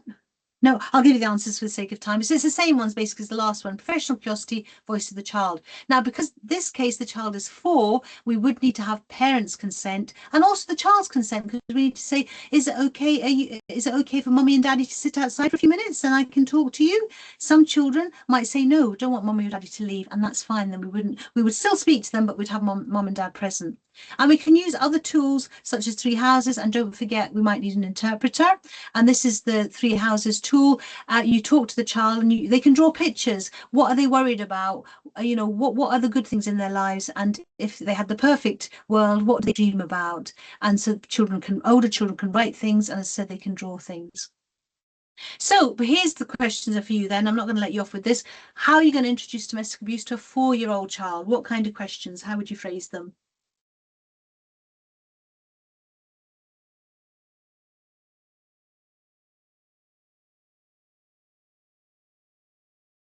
Anybody want to put in some suggestions?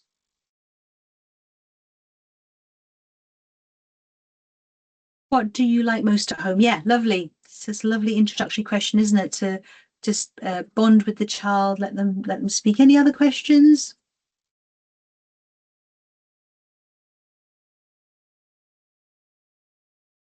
Yeah, anything bothering you? Yeah, if they understand what bothering means, yeah, you might phrase it slightly differently, but yeah, you're trying to get to, yeah, what do you dislike at home? Who's at home with you? Yeah, lovely. Yeah. So I'd say something like, what do you like best about your home? Or what makes you happy at home? What don't you like about your home? What makes you sad at home? What do you like about mummy? What does mummy do that makes you laugh?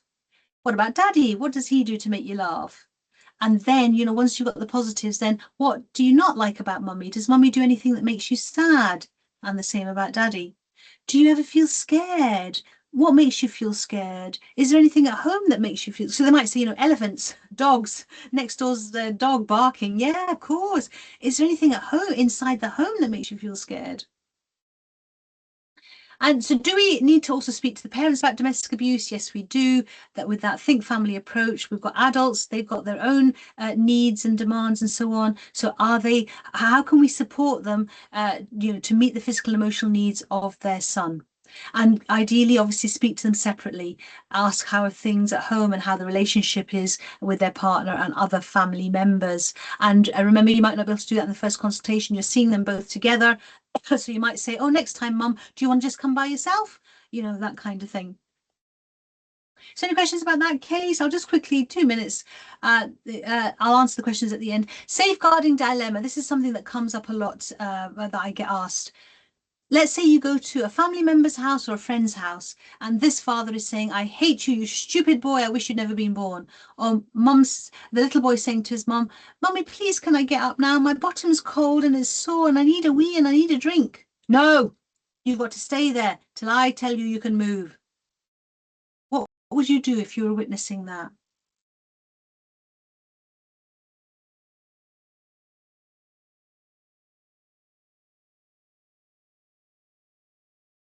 What would you do? Any sessions? Have any of you actually been in that situation? Question the parent. Yeah. What might you say? Asthma. I would interfere and ask her, why are you doing that? Yeah. And remember, this parent could be your aunt, uncle, your brother, your grandfather. It could be a friend, your best friend's mother. Is there a reason they're not allowed to get up? Is everything okay? What's happening? Yeah. Why don't you let him up? Yeah. Yeah, you're making the child uncomfortable. They might turn on you, say, what's that got to do with you? You're not their father. I'm the father. I'm in charge. That sort of thing. So yeah, try and explain that is abuse, explain the long-term effects on the child's physical and mental health development. And if the child, and tell them, if your child tells somebody at school, social services are going to be called. So, and explain that you have a safeguarding duty to protect that child, and doubly so because of the professions that you're in. But the other thing is you may consider not to approach the parent at all if you're worried about an angry reaction or indeed breaking down, the relationship.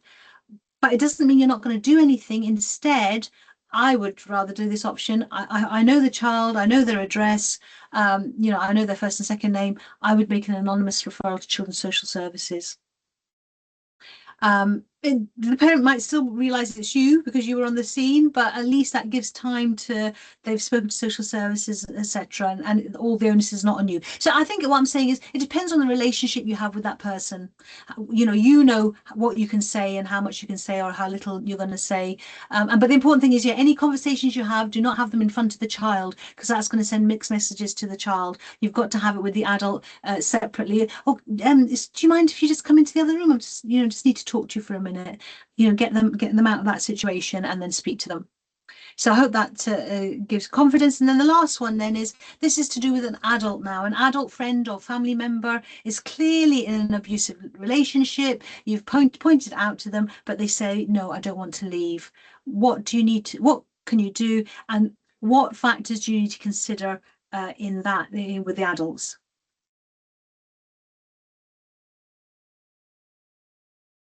While you're thinking of that, somebody's put Shanti Aid is a domestic abuse charity based in Birmingham, and we offer outreach support. Oh, that's lovely. Thank you.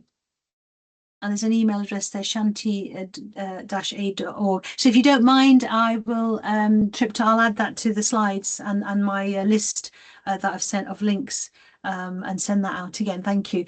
So for this adult case then, yes, perfect. Are there any children involved? And just one other question. You can signpost, yes, exactly. Yeah, signpost support services, explain to the adult it's abuse, sometimes not where perfect. There's one other thing that we have to consider with adults. Definitely, are there any children? What did we say about adults? Capacity, yeah, that's a good point. Mental capacity, I hadn't mentioned that.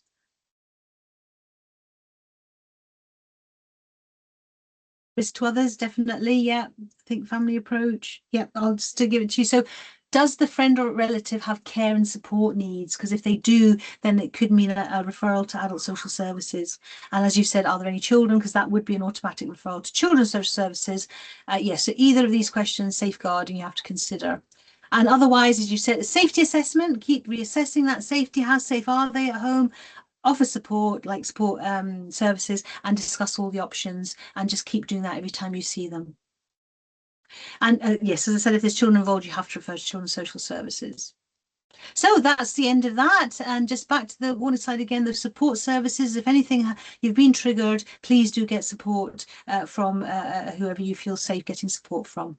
And finally, if you've got time, re-rate your knowledge and confidence in dealing with domestic abuse. If you put your score that you did at the beginning and then a slash and the score you've got now, that would be wonderful in terms of my feedback. I'd appreciate that. And otherwise, I'll stay on for a few more minutes if there's any other questions. Thank you so much, everybody. Thank you so much, Yasmin. That was very informative. And just a reminder to everyone, obviously we've gone through some pretty heavy topics today, so if anyone needs to just sort of chat to a line manager, chat to someone in your support network, please encourage you to do that. But yeah, if anyone's got any questions, you just ask them now, or is your email, should we put don't put your email in the chat yet, just so that everyone knows how to contact you in case they have questions in the future. I'll put mine in as well if anyone wants to. And sorry, no, we don't have any certificates with this training, unfortunately, Elizabeth. But what we do is we include a copy of the attendance record from Teams, so your name is there showing that you've attended. And what we encourage you to do is complete a reflection record. Think about what you've learned, just 2 or 3 things. What difference has this training made now to you going forwards in the way you practice? If you document them along with that attendance record, that should satisfy any, external examiner or whoever you have to speak to internally or externally to prove that you've been to the training and you've actually learned something from it. So that's why we move away from certificates, because certificates are just a piece of paper with your name on it to say that you had your bum on a seat from this time to this time on this day. But did you learn anything? No, that paper doesn't say anything. That's why we've moved away from certificates. Reflection records and the attendance record. That's it. Thank you. I know. Yeah, sorry, said, so confidence is improved. Can you please forward me some information about management of patients presenting with? Yes, I will do. I'll make this sure that everybody gets sent that, specifically on non-fatal strangulation. And do we have future meetings? Yes, it's a good idea. We should have one, shouldn't we? So I will organise one for later in the year. Thanks for that suggestion, Shino. So yeah, let's set that up. I don't know, Chiara, would that be useful to, not so much probably to early help workers in the sense that they're not going to be able to, they're not going to action it from a medical point of view, but I would just say if somebody that they're working with disclosed they had been, attempted strangulation, they are advised to go to A&E. That would be the one message that your staff should, or all early help staff should say, look, I don't know much about it, but I do know you should go to A&E, for an assessment. We can always, I guess it probably makes more sense for you to run the training, but we can always help advertise it and send it out to GPs that we're linked in with. So obviously, because we've sent this out through our mailing list, I assume everyone on this call will get the same invite. So if you're running it, we can just share it. Yeah, no, I was just wondering how relevant that. I mean, the whole talk might not be so relevant to early help workers unless they wanted to sit through it. But that's interesting. I'll have a think about it then when I put that together. Yeah, sounds good. Thank you. Has anyone else got any more questions or anything you want to share? Otherwise, we can wrap it up. Yasmin. Yes. Hi. I have a patient who recently joined our practice. That was a young girl, 18 or 19-year-old with a history of domestic abuse, strangulation, and she was present. She was with her previous practice. She reported strangulation, and the GP tried to call her and refer her, but she did not answer her call. And now she joined our practice in January, and nothing has been done about those strangulation history.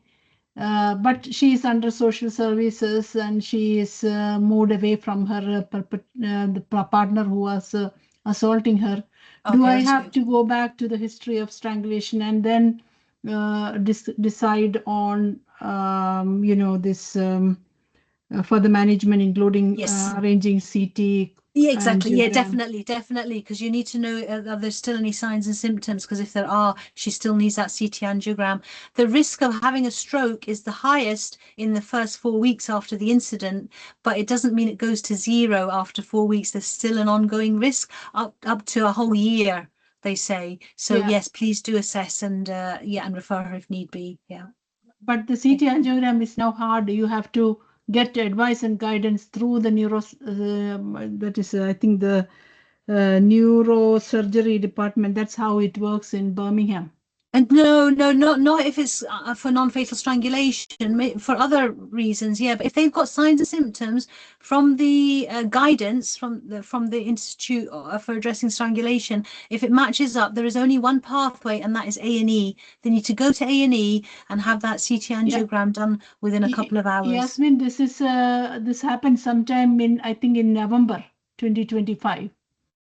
Yeah, so at that time people were confused, but we've spoken now to the radiology of the the trust, University Hospitals Birmingham's trust, and there is only one pathway, that is through A&E. They're all set up that the patient gets it through A&E. It's reported as as soon as it's done, and then if they needed like neurological involvement or neurosurgical involvement, then that will be sorted out for them within that.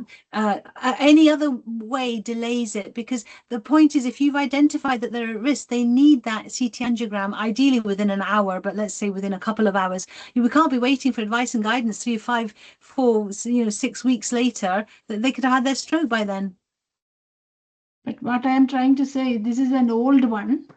Now it is for 3-4 months down the line. Yeah. How can I send her to A&E? She will not go. No, you show her the guidance. If she's got signs and symptoms that match up from box B, you say, look, you're still at risk. This is the guidance that we follow. And Okay. so you can only say, this is what I'm recommending. My clinical recommendation is, here's the letter, take it to A&E and get that x-ray done. If she says, no, I'm not going, make sure you've given her the patient information leaflet and that she understands the risks of the stroke, ongoing risks of later, early onset dementia, all the other things, and she understands, and you record it. Just like if a patient came with chest pain and you thought they were having a heart attack, if they say, no, I'm not going to A&E, you put all the risks and document it, don't you? Yeah. And then after that, they have to take responsibility for their own health. But make sure you've assessed against the guidance. Does she need to be sent in or not? And then, you're clear. Okay. Thank you, Okay. Yasmin. Thank you so much. You. Okay, then. Thanks very much, Kiara. Lovely to work with you again, and I hope to see you soon. Sorry, I realised my mic's on. Yes, easy. Right, should we?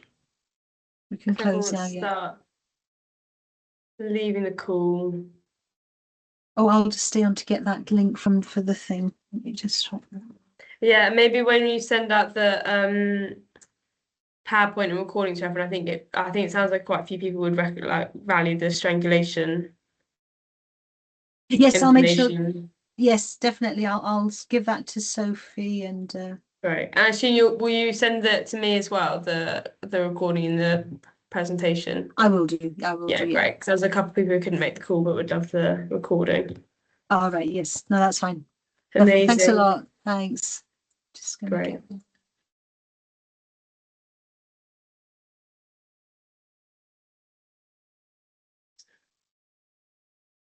Oh, I've got everyone slowly going.